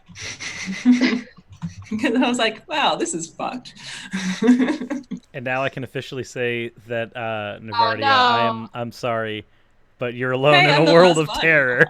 So you use my face as terror. Why did I have to be the sun one? But I'm not even covered. My whole face is like the nightmare fuel. I only have 5 faces harvested so far. That's why. All right, the rest of the stream will just continue. Not the face. Ocean, at least you get to be Ganondorf. Not the face. I really hate that sun one. It's terrifying. Oh, thank you. I'm back. Sorry, I'm having fun. We have multiple guests on this time, so I'm having fun. Not allowed. Well, at least he didn't imply that your face is nightmare fuel, so you know. I am oddity for the $2. Save us all. Honestly. Yes, please do. Okay. What is happening? There we go. Everything's back to normal now. Everyone can be happy. Okay. I'm going to hand the talking pillow over to Cirrus. Do a thing. Hello. I don't know. I'm blanking. I have no idea what's happening. You know what? Since Sassy brought it up, what are some other embarrassing religious things we've done? I just want to hear them all now. Trying to think. I see a cat. I try to convert him. Who? There was a long time ago, I was working with a guy that I had feelings for. I tried converting him. I brought all of my secret boyfriends to Jehovah's Witness meetings. All of them. Oh, man. Or tried to. Because my thought was, if I can convert them, I will feel less guilty about dating them. Jesus. That's reasonable. Jesus indeed. Literally. I, as a Christian, yelled at a friend of mine for being a devil-worshipping pagan. Parody. And here you are. I was in high school. Oh, God. So when I was growing up, I tried to convert my friend Bobby to be a Christian, and I tried desperately for many years. He was an atheist. He was an atheist for one of the worst reasons. He didn't like going to church because he'd rather play video games. So that literally was the reason he didn't become a Christian. Like it's weird that's like a factual thing that happened. But I tried to convince him because I was like, that's not a good reason to be an atheist. That's not. I mean, I still don't think it is. But I tried converting him. Lo and behold, we became roommates. And I was an atheist at this point, and starting making atheist content, and he's just like, Didn't you used to try to convince me? I'm like, yeah, I know. Shut up. Stop. You still had no good reason for being an atheist. Don't remind me of my past. I actually, it's funny, that I actually hung out with the person that, I yelled at for being pagan, and they were like, "It's interesting that you're pagan now," and he was like, "Well, I'm an atheist now." I'm like, "Well, I'll just yell for you about that later or something." I think the worst thing I ever. Oh, go on. I think the worst thing I ever did as a Christian was, since I was a Christian who never had any problems with homosexuality, I texted a Christian friend of mine asking him his opinion on gay marriage and homosexuality and stuff. And he said he didn't want to give it.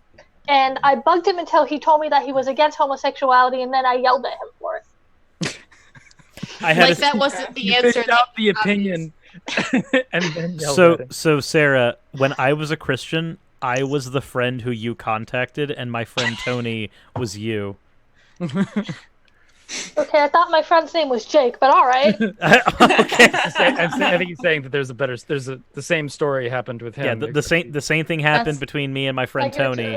He was the one who was like, Cirrus, you're kind of a fucking homophobe. And I'm like, no, I'm not. I just don't want him to fuck me. And then, like, as an adult, I'm like, actually, no, I was a freaking homophobe. Yeah. I don't think I did anything overly embarrassing as. I defended civil unions. What? That was about as yikesy homophobia as I got. I was just like, I don't. It's not marriage though. That was my. You're just like, it's all the same things as marriage, but like because I don't have to call it marriage, it doesn't ruin the sanctity of marriage. Yeah, no, it was dumb. It was really dumb, but that was my position at that point. Paranormal Encyclopedia has us all beat. He brought a priest to Hooters. What? That's Why? hilarious. I want to know what the reason was. Yeah, that's true. I'm curious.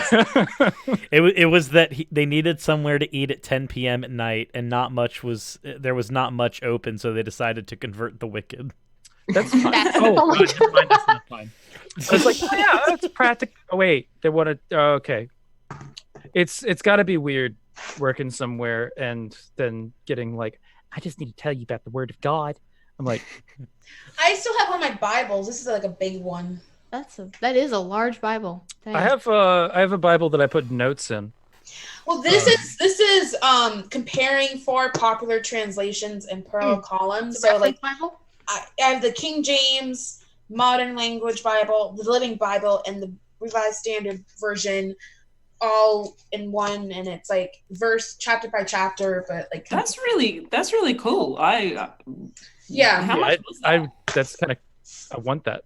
I kind of do as well now. I'm not gonna lie. I have tons. I have like tons of Bibles that I was given to when I was a Christian, and yeah. My great aunt gave me a Bible, and my grandmother, she actually bought all of her grandchildren Bibles, and she has 24 of them. Grandchildren or Bibles? Grandchildren. Oh. She bought a whole heap of Bibles. See, I thought you were going to say Bibles. I sincerely hope they weren't all NIVs, because NIVs are expensive. I don't remember. Anyway, I ended up giving it to a friend of mine. Get the Gideon one. I was like, thanks, Grandma. Yeah, no thanks. I still have the Bible that I got as a present for getting baptized, which was because Jehovah's Witnesses don't do infant baptisms. I got baptized at 15, which was still pretty late in as far as they're concerned. There are like 9-year-olds out here getting baptized. But my mom took my Bible. By the way, get baptized at 9. Literally. And the thing is that their Jehovah's Witness baptisms are an actual contract that you'll be held to for the rest of your life, unlike an infant baptism, which is basically ceremonial and doesn't actually mean anything. Yeah. That aside, the Bible that I had at the time, she took it and she got my name engraved in it and the date that I was baptized. So every time I look at it, I'm like, oh yeah, the day I ruined my life. Thanks for reminding me of that. for some so Ocean brought up the age of accountability thing. So everybody here, were you a Christian who believed in the age of accountability in some form or fashion? What is that? The age of accountability basically says Maybe. that you so no, probably not. it basically says that, like, say you're a year old, like you don't have the ability to process what belief is or anything like that.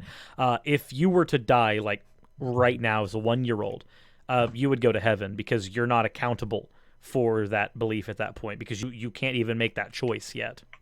Oh yeah, I when I was a Christian, I definitely I was taught that children, like, you know, who were murdered in the womb or who died at a very young age, they all went to heaven. Okay, because that's what I was told as well, and it was weird because I was a pro-life advocate when I was a young Earth creationist for obvious reasons. The two go kind of hand in hand. But now that I'm thinking about it more, it seems to me that if you're a Christian who believes in the age of accountability, then Kill the children. Then literally, like, you shouldn't just be pro-choice. You should be pro-abortion. Because if the ultimate goal is to get the child to heaven, the thoroughfare there that makes it instantaneous and they can't screw it up is to abort. A Christian who says that salvation is the ultimate end goal, and also is not just pro-life or not just pro-choice, but not pro-abortion fully, full stop, 100% for all human beings, is engaging in a high level of cognitive dissonance. Like, this is beyond antinatalist. This is like, we have to get pregnant and then abort as soon as possible. And it's the exact same logic for, like, missionaries who believe that people who don't get the word of God also automatically go to heaven because they didn't have a chance to learn otherwise. It's like, then why the hell are you telling me this? What are you doing? It's like, if you told me, then now I'm in trouble. When I was a Christian, I had a Bible study teacher / Christian mentor who was a family member of mine, and so I was taught that those, like, it doesn't matter, those who it didn't matter if they heard the word of God or not. If they didn't believe, then they go to hell. That's just messed up. Because I've heard that one too, where it's like, the half of humans that have ever existed are now going to hell because they had no, and that's the reason why missionary work is so important. Damn it!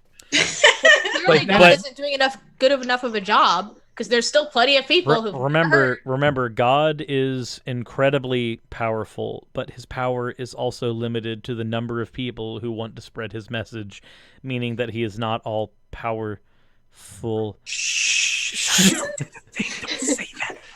So I think honestly, like, one of the, I think the worst thing in the Christian faith is the hell belief thing, because a lot of, like, the nasty shit that you get out of Christianity is connected to that. Ooh. It's like, you must do this because you'll get sent to hell, or because I'm worried about your salvation, I need you to convert right now, or like, because if I don't, you're going to hell. Oh my God. And like, then beyond that, the treatment of people that are in other religions, well, they're going to hell. And it looks like Excult Baby's got something on the edge of. The reason that I was, like, all excited was because Jehovah's Witnesses don't believe that all bad people go to hell, or people that don't know go to hell. That's right, the death in the grave. Go to heaven. Yeah, but the thing is, they believe that God will specifically not resurrect any of those people. And if you happen to be an unbeliever when Armageddon comes around, God will personally, like, send some angels to kill you. Also, if you're that's nice. Like, yeah, like, I feel like that's kind of worse, because if it were just some system that was set up and if you just get judged, then, you know, you go to hell. But, like, an angel will personally shoot you in Armageddon with a fireball or some shit. It's just making me really think. When it comes to eschatologies, though, that's metal as fuck. Like, has anybody here seen Good Omens? Yeah. I'm meaning to watch it, because that's just making me think of Good Omens. We're just like, Mike. Somebody's just like, you know, Michael, you're kind of a douche. He's like, of course I am. Yeah, like, seriously, the whole judgment thing, and that's like, and for a lot of Jehovah's Witnesses, it's pretty much as bad as the hell fear, because it's not even a matter of, like, once you're saved, you're saved. It's not a matter of, like, you just do these things, or if you just don't sin, then you're good. They actually make it worse, where it's like if you're not constantly actively doing everything that you possibly can, even if you're a baptized Jehovah's Witness who goes to meetings, you could still die in Armageddon because God reads your heart. And he knows if you're not doing every single thing you can. That's why they do all the bunker videos as well, isn't it? Because it's just Armageddon prep at that point. Oh, it absolutely is. And they've been ramping that up in the past couple of years. It literally didn't used to be like that at all. And then all of a sudden they came out with a lot more video propaganda that was specifically prepping people for Armageddon. It's almost like with the age of the internet. Go for it, Sarah. First of all, thank you all for bombarding me to talk more. I just want to say the whole Jehovah's Witness thing is completely insane to me. Like you guys were talking about earlier, when Xcult Baby was on Sassy's channel and she was just blown away by all the stuff Catholics did. That is how I felt watching Telltale when I found this channel and I binge watched it, because that's what I did with all y'all's channels when I found them, because I binge watched.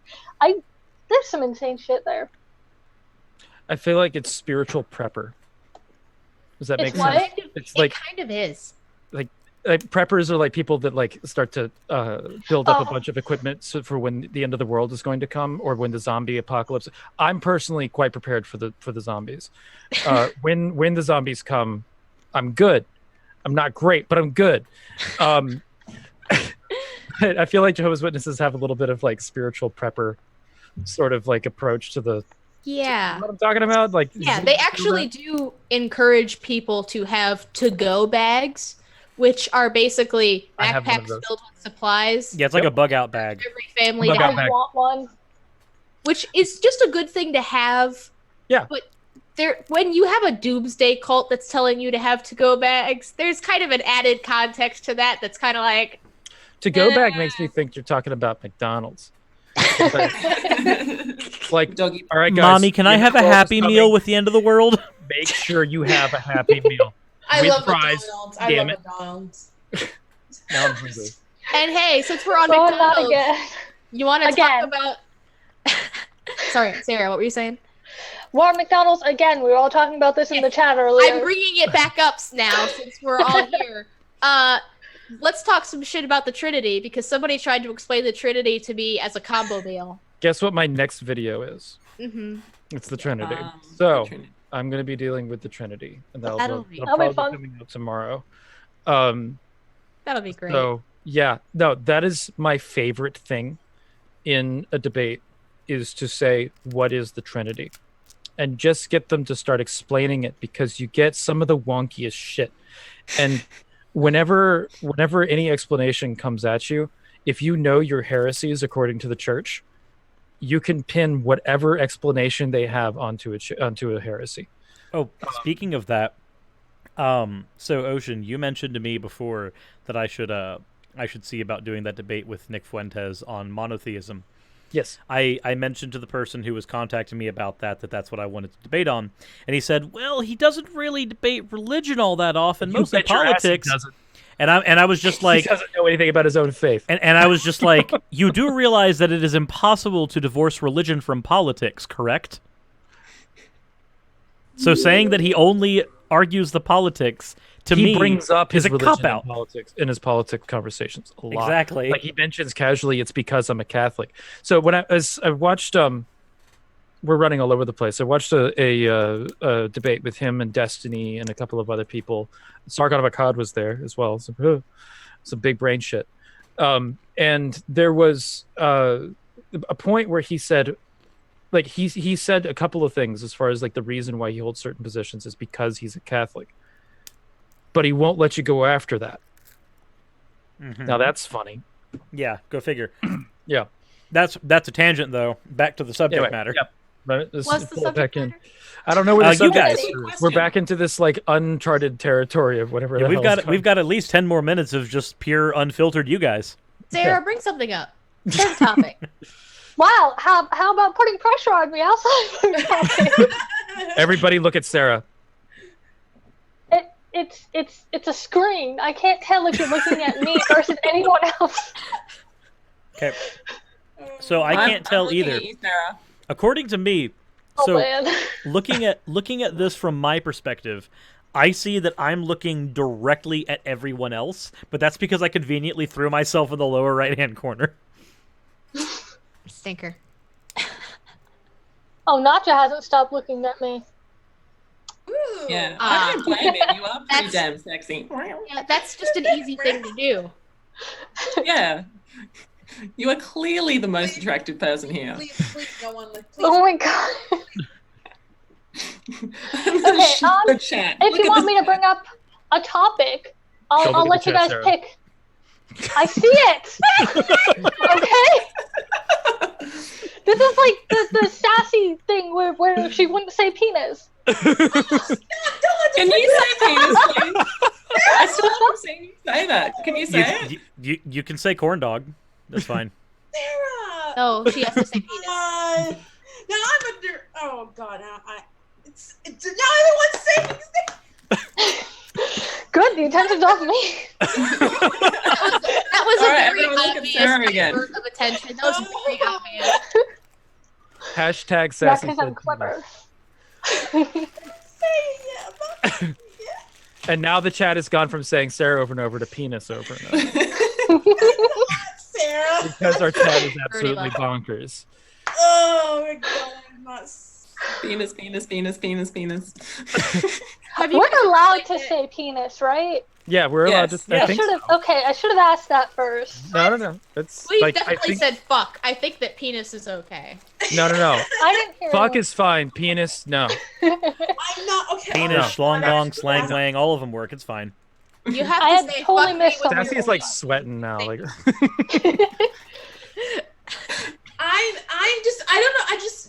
I don't know why, but I'm like slightly uncomfortable with saying that word out loud. Maybe that's fine. It's totally fine. But it's- Okay, just Don't remember to worry, spell out. I was the same. Just remember I to was the spell same. out Penn Island. What That's fine. 10:15.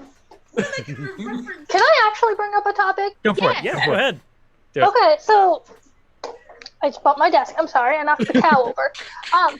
Sarah's got an earthquake.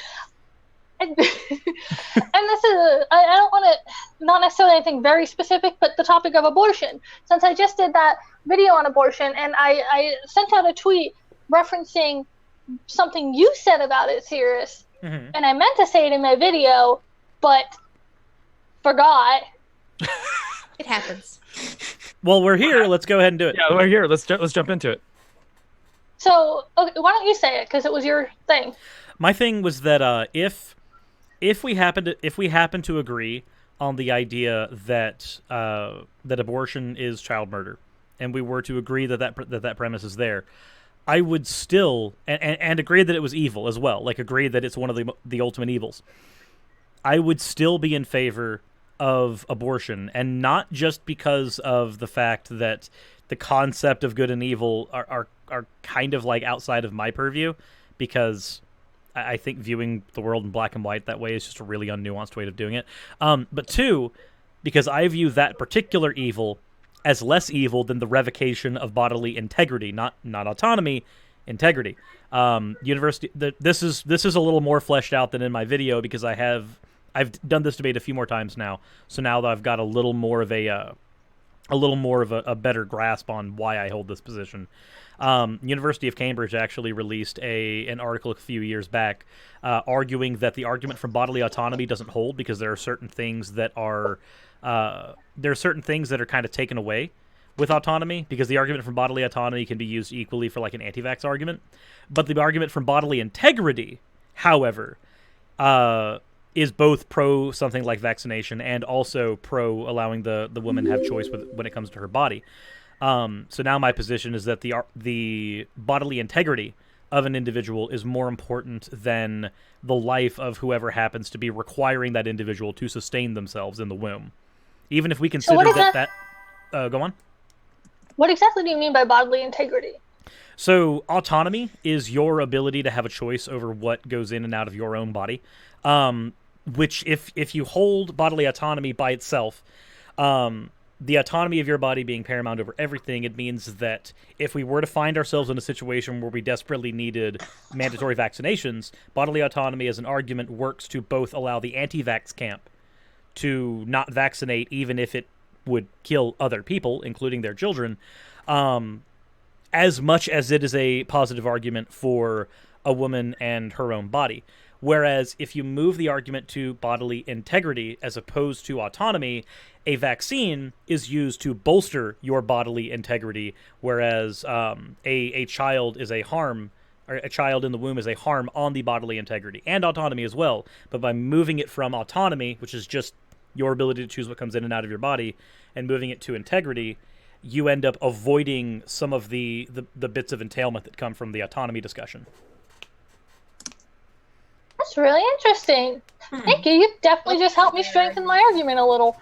Yeah. It's one that I hadn't even considered until like I started looking up some of the stuff for the arguments, and then it was literally a thing from Cambridge, and I'm like, well, I guess I have to read this freaking 6 to 7 page dissertation on this now. Okay, but after I read it, I'm like, I think that might actually be a good point. Okay, you know what? No, we're reframing. That's the problem with being a skeptic, is that if you really want to have a really good and well thought argument, you have to read shit. You read a lot. Oh my god! When I did my video on like the race and IQ thing, there's freaking there's freaking 10 sources in the bottom there. When somebody's like, he thinks there's not a genetic link, and I'm just like, did you read anything that I put in there? Mm-hmm. And they're like, well, what about this Minnesota study? You mean the Minnesota study that says exactly what I've been saying this whole time? And then they just stopped commenting afterwards. We dealt with one of those guys on your video game stream at one point. Yes. A race realist joined your video game stream. It happens all the time. Oh yeah. It's a common occurrence, actually. Like we get some haters, and occasionally those haters try to say something, and it was funny because like one of the I talked earlier about shitty versions of pagans. One of those is basically Nazi Norse people. And not a good look. No, it's not a good look. And what's funny is that often they're not actually polytheists. They're just using it as like a cultural window dressing for their They just like runes. They like runes, and they want to be. They're like, yeah, the Vikings are cool, and give me an excuse to be racist. All the Vikings are white, everybody. That was their. That's the actual voice they do. Anyway, so they, but they show up, and I've been dealing with these guys for a long fucking time. I have a certain, like, I know the arguments to dealing with them. So when one shows up in Cirrus's stream, and I'm just like sitting in there, just like tossing Cirrus like points. And the guy got really mad and showed up in Cirrus's server for like 3 seconds and disappeared. What did he took off?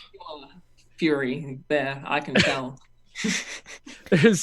I did not like the guy, obviously, but Cirrus, I'm missing some parts of that story. I think. What do you recall more about, like where? Because he ran off for like a specific reason.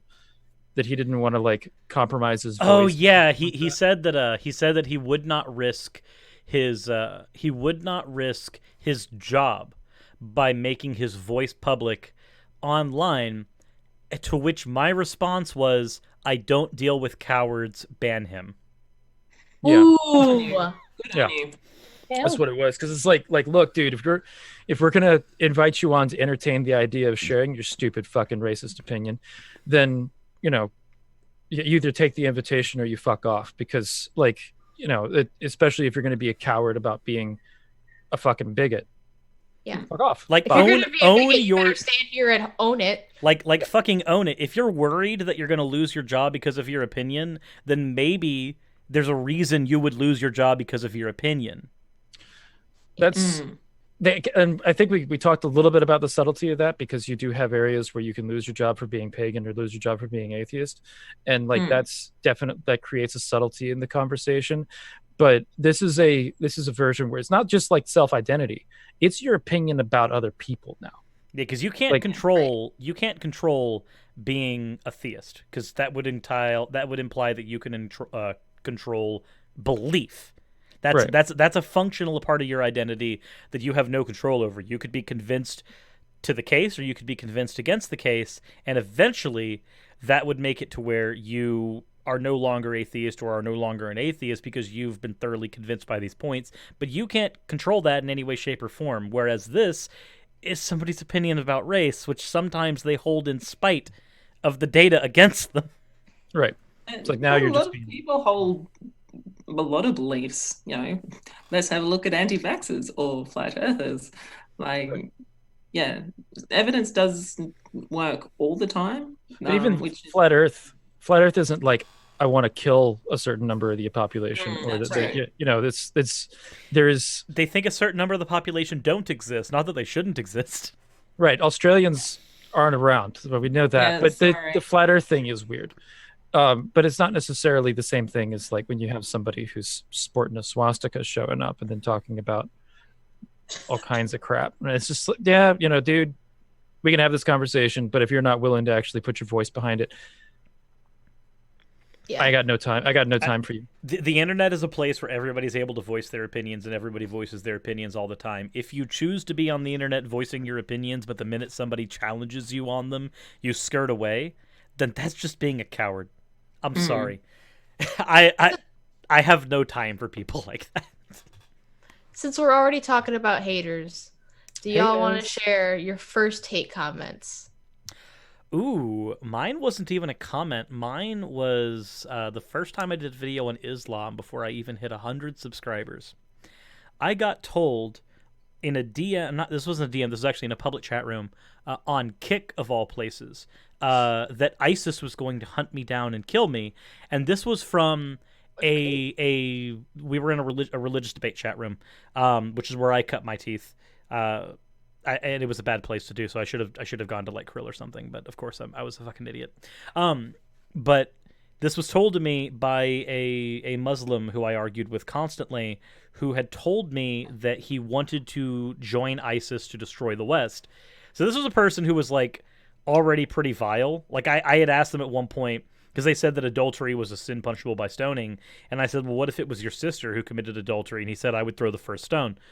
So I already had a pretty good idea of like how freaking virulent this person was, but then to have them go after me and go, yeah, no, ISIS is going to kill you, knowing that this is somebody who wants to join them so that he can do that as well.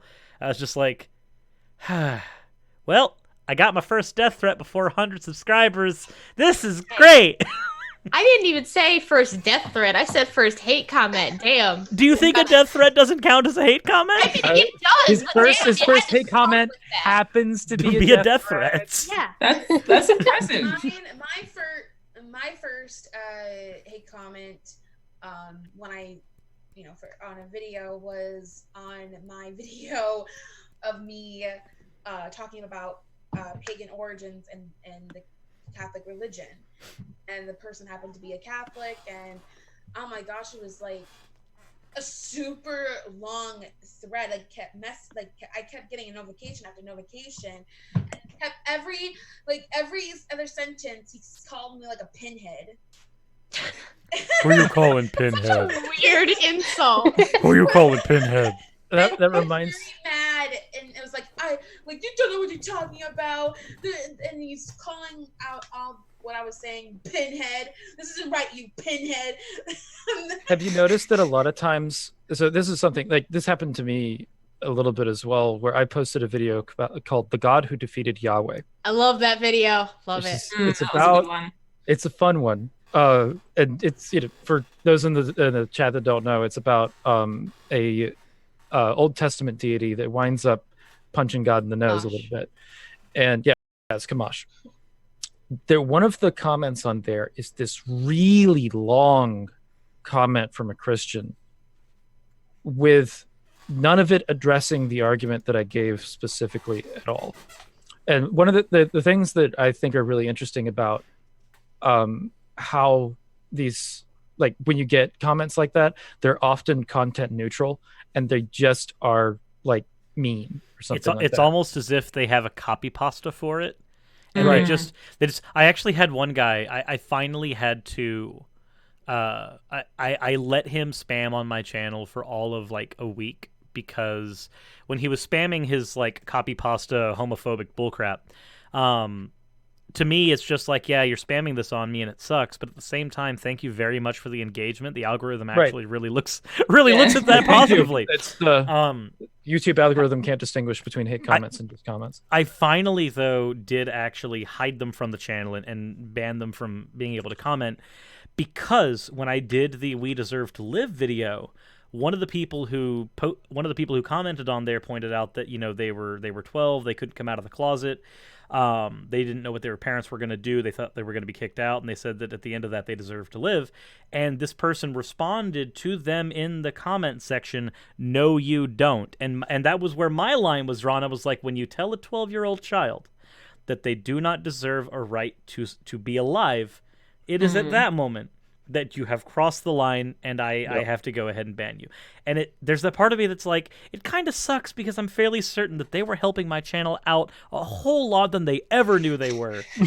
But I have to draw the line somewhere. You got loyal commenters that are on every single one of your videos. Like, even if that's a hater, it's like, you know what? And he would post, per video, he would post more than 60 comments himself. Wow. That's yes. That's some spamming. I know that we wanted to close this up kind of soon, but I wanted to say real quick, I knew going into it, my first hate comment was either going to be because I'm a woman, because I'm black, or because I shaved my head. I knew it was going to be one of those three things. Right. Was it all three at once? No, it was just the N-word. But I knew it was going to be one of the three. That's so boring, though. I know. I was like, come on. There was no critique of the actual content at all. Every single time I get a comment that says, like, fat or cringe, I'm just like, please be original. Please tell me you're going to boil my teeth or something. Cringe, buddy. Please. Like, if you're going to give me hate comments, make it interesting. So far, the majority of my comments on my videos have been very, very positive, and I haven't received that much, hardly any hate for it. And I think the majority of the hate I received has been just like being, on Twitter, especially when I deconverted, I got so much hate. It was like, that's the thing. When I was a Christian, I got a lot of hate, like actual hate from atheists. And when I became an atheist, I got a lot of hate from Christians and some from atheists as well. So it's kind of interesting being pagan sometimes, because you get hate from both of them. But I still love you, Ocean. I still love you. But you go. Yeah, I'd say like 92% of my hate comes from Twitter. Like it's because I actually don't get a whole lot of like YouTube comment hate. I get like a little bit, but it's not too much. Haters be aware. Come on, I'm not feeling the pressure, guys. He needs the pressure specifically in his backside. I need to wait a minute, but but most of the time, Twitter for some reason people feel a lot more free to just like throw their vitriol around. But go ahead, Mero. Well, I don't know what my first hate comment is, but definitely my favorite one is, and I'm fairly sure most of you might even know this person because they seem to troll a lot of atheist YouTubers. It's Dorian Shades of Grey. Does that? I've seen that username around. I've definitely heard that before. That's the first I've heard of it. I think Mero froze. Yeah, she's frozen. Uh-oh. But that's the best face. It's a great face. Australia doesn't exist. The wormhole closed. She's too good to be true. I think I would like to go ahead and point out that Ashley in the chat has actually given probably one of the more unique hate comments that I've ever seen. And it was, "I will shove my dick into your ear hole so I can lick the brain juices." That's beautiful. Wait a minute. Yeah. What? Is that a compliment? Your brain's tasty. Yeah, no, my favorite hate comment I'm looking at right now, it's your cringeworthy channel has value in that we get insight into the idiotic leftist mindset, but we can stop viewing whenever it gets too annoying. I love it. It's my favorite. It's beautiful. Every once in a while, you What was get your like a video good creative one like that, where it's like wonderful. I used to get someone who would post basically just like Bible verses and insane religious like conspiracy theories, like 3 or 4 from on each video. They're good ones. You specifically, I've lurked your comment sections a couple of times, and I've been like, you get a lot of Christians. I think even commented like, "How are you getting so many Christians? Can you send me?" Yeah, I'm jealous. I'm jealous of that. Like, you can have them. I'm gonna be honest. So I felt bad. There's a guy, and if he's watching my channel right now, this is one of the Nick Fuentes fans who commented on my video that I did with Ocean. His name is not FPI, and I feel bad. I feel legitimately bad because this person actually had. I forget what their hate comment was, but it got a bunch of upvotes from people because apparently he was owning the libtard well enough. So I did a video recently that was a compilation of like all of the hate comments from the Nick Fuentes video. That was hilarious. I love that. And I slowed it down to 0.25 and it was terrifying. Yes, it was. And they did that too and noticed that their comment was missing from the video, and I felt I legitimately to a hateful troll that had told me some horrible shit, I legitimately felt bad. I was like, "Oh, my dude, I'm so sorry. I forgot to put your comment in there. I'm so sorry." Like, I even responded. I'm just like, "I'm sorry, my dude." I definitely don't hate you had a really the good one in there, man. Yeah, They're seriously interesting. I need more of them. I just want to up Nevada that when you were frozen, I took a screenshot and I'm gonna meme you now. Yeah, I don't know what I look like. When someone tells you Australia like doesn't the most exist. confused face. It was a wonderful like what is happening face. Like Yeah. It's easy to get great screenshots of her and just the weirdest faces she makes. I hope no one makes me a meme because I did a lot of face comments. Don't say that. It's too late now. Yeah, no. We made you. We're just going to here's the thing. Here's the thing: is that this show has a problem, which I'm surprised that have we gotten any fan art over the course of this show, Sir? So we have gotten a little bit of fan art. However, due to the nature of this particular episode, there's right, no we don't room. have room to put it on there. There's no room for me to put stuff on. Right. You could put it over my face. Yeah, you can put it over my face too. Okay, cool. Let's since we're winding down the stream, I guess we can take what fan art that we have in there. We can start putting it over people's faces. But the rule on this show is beware of what you say because the audience makes real-time art, and it might happen. That's amazing. Speaking of weird fan art, so I do have to point something out that happened on my fan art section recently. Apparently somebody has made a DC superhero repaint Rule 63 Surus. And it is available for the next 10 days on eBay as an auction. Oh. I am posting a link. I am posting a link to it. So yeah, that was What? Where's Intricate detail. Very that is cool. an action figure. Yes. Of Surus. It just says custom DC superhero repaint. It does. That's from Baphomet.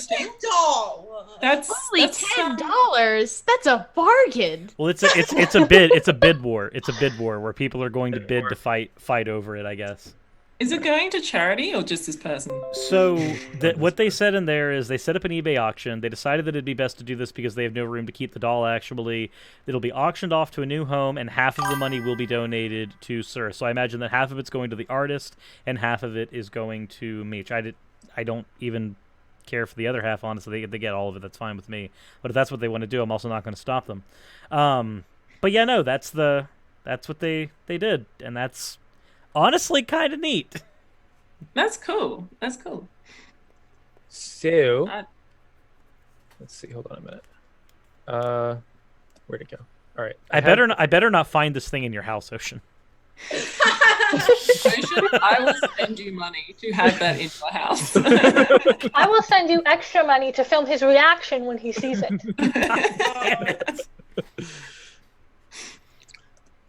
Thing that I wanted to post, just so that we... Oh, shit.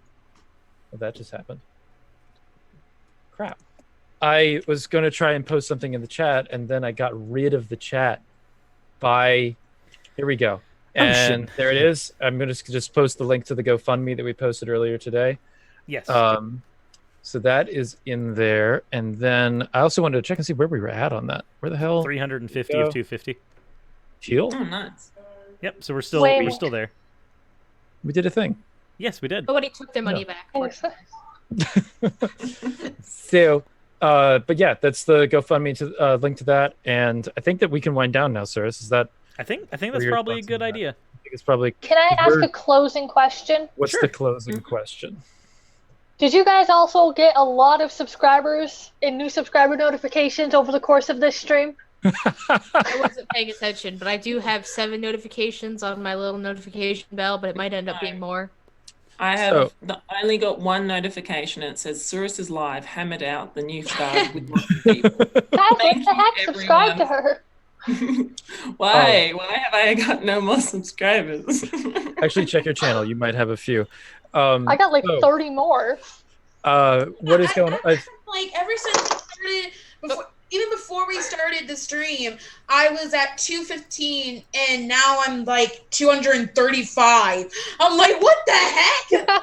We got people that want to subscribe to you guys. So before we close out, I want everybody to just kind of plug their channels a little bit and then say farewell. So, and let's start the same way that we start. Let's start winding. Like, sorry, I saw the number. Okay, I would take that back. I apologize. I now have Yep, there you go. So, we'll start. We'll do the same thing, going clockwise. Words are not my friend. As long as you didn't say cockwise, because we already had a penis problem earlier. I already had this. Lots of penis problem. I don't know what's going. Anyway, so starting with X-Cult Baby.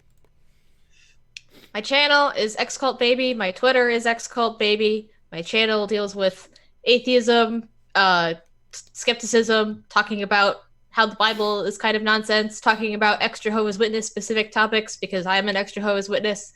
And I also talk about a lot of LGBT issues because I'm also a member of that community. So, yeah. Tell us to go free ourselves. Yeah, go free yourself. And Sarah. I'm Unholy Sarah. I talk about a lot of atheist topics and then some that venture off a little bit and always open to new topic ideas and stay unholy. And Sassy? I'm Sassy Atheist. I'm also known as Sassy Atheist 19 on Twitter. My channel is about many different things. I talk about religion, politics, and various different things as well. All right, and Mara. My name is Maro. My channel's name is Navadia. I don't know what I'm doing on my channel anymore. It's just it's just chaos now. Yeah. Chaotic monster. You'll find me on Twitter at NA_Meredith. And yes. You're covering a lot of like atheism and science topics as well, right? Yeah. Actually, I filmed a science video last night. So when I should have been studying, because that's what you do when you have an exam coming up. You don't study for it. You focus on your career. Yeah, which is evidently YouTube. So if you want to go and watch a person with a sexy accent who doesn't exist, come over to my channel. And don't give yourself the raw prawn. And we also have 3 super chats I need to get to before we hop out. Do it. Okay, so first one's a $2 super chat from Cassandra Pentagast, and that is, I used to drink holy water to be more holy. Wild. We have a $2 super chat from Fourth Dimensional Jake. Even as a fundy young Earth creationist, I never had a hell fear. Was it just me? I Good think for that is you. just you. I think I've that's never just you, heard that Jake. before. It's just you. And then for $1.99 from Kimura Aramak, are tacos sandwiches? Ocean, are you ready for this conversation again? Oh no. Okay, so here's my thing. I think that yes, I think that yes, a taco is a sandwich. I am of that opinion. I want to get the opinions from the rest of you guys. Except me. Is it no? Fuck Cirrus. Is a taco a sandwich? You guys, does. I don't consider a food that goes into one piece of bread, kind of, sort of, a sandwich. Okay. So is a Subway sandwich a sandwich? Yes. Because it's one piece of bread.